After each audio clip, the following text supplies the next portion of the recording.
Hello everyone, hope you are doing good. Welcome back to Limitless Logic Hub. This is the second video of our mathematics series. Today we are going to start our second topic, which is a palindrome number. Problem statement is that we have given an integer. We have to check whether it is a palindrome or not.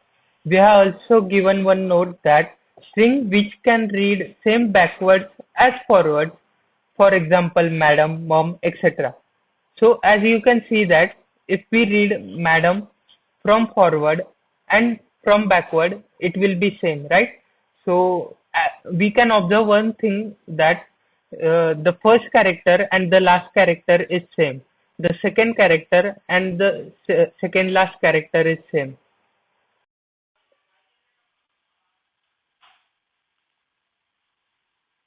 So we have to do it in the case of integers. Like for example, our input is 555.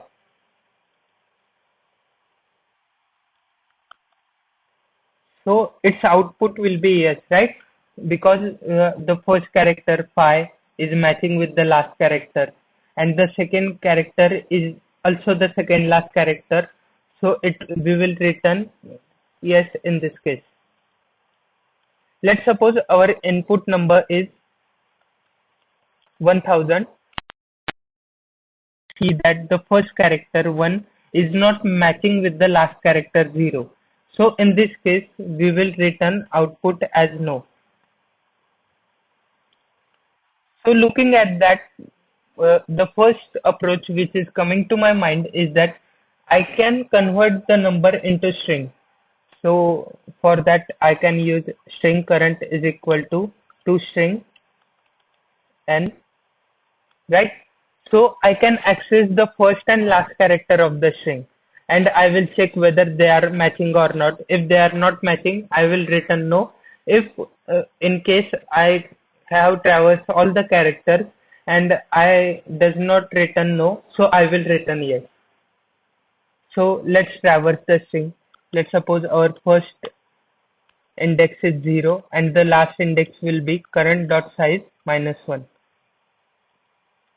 So while our S is less than E, we will check whether if current of S is not equal to current of E. If in this case both characters are different, right? So we will simply return no.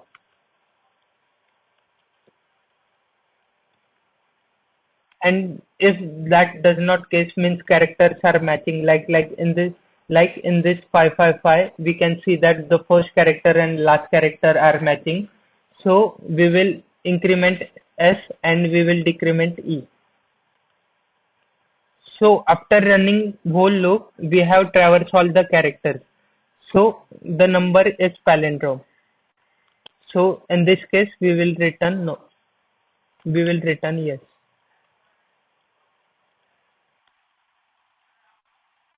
Let's compile it.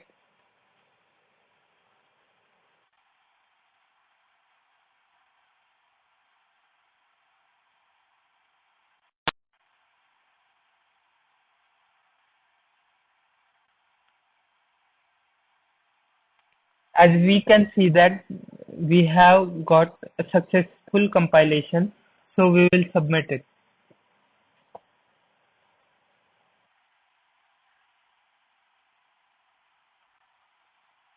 So yeah, all test cases are passed.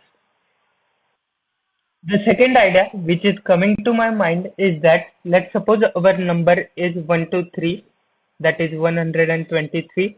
So we will reverse it. So our reverse number will be 321. So here we will check whether 123 is equal to 321 or not. In this case, it is false. So we will return no. If the numbers are equal, then we will return yes. So our idea is to traverse digits from right to left to find the reverse of a given number. So to do it, we will take one reverse as 0 and we will have our n. So at every step we will do reverse is equal to reverse into 10 plus last digit of a number. How we will find last digit of a number? So we will use while loop, so like we have used that loop in counting number of digits. So to find last digit, we will always do n percentile 10, right? So here, let's suppose our number is 321. So at first step, we will, and our reverse is 0. So at first step, our reverse will be 0 into 10 plus 321 percentile 10, right? So our reverse will be 1. So at second step, again reverse into 10. So at this point, our reverse is 1, right? So 1 into 10 plus n percentile 10. Our n is now 32. So 32 percentile 10. So our reverse will be 10 plus 2, that is 12. Again, we will do reverse is equal to 12 into 10 plus 3 modulo 10. So our reverse will be 120 plus 3, that is 123. So we have reversed the number. So we will check whether our n is equal to reversed number or not. In this case, it is not, so we will return no. And also at last our n will be 0. So we have to make one temporary variable and we will store n in that temporary variable. So let's do it. Let's suppose our reverse is initially at 0. We will take one temp variable and we will store n in it. We will use one while loop.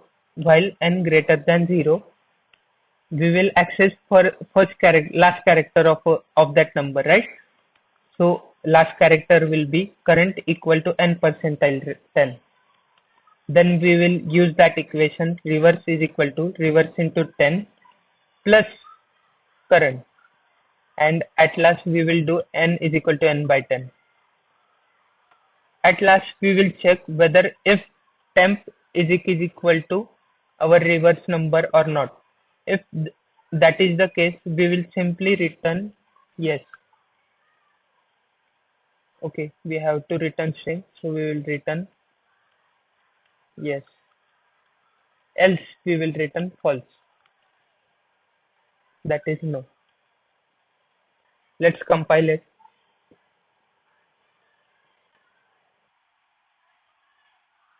Okay, there is one spelling mistake. Let's compile it again.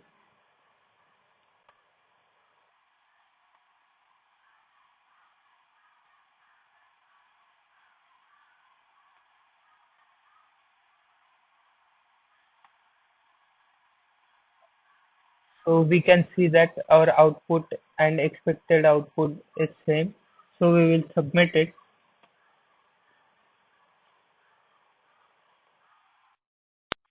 So as we can see that our all test cases are passed.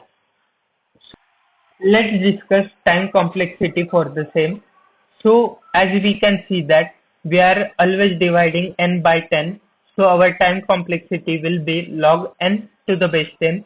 And for space, we are just using one integer for reverse and one integer for temp. So yeah, that was all about palindrome number. We will discuss factorial of a number in next lecture. I will see you guys in my next video. Thank you.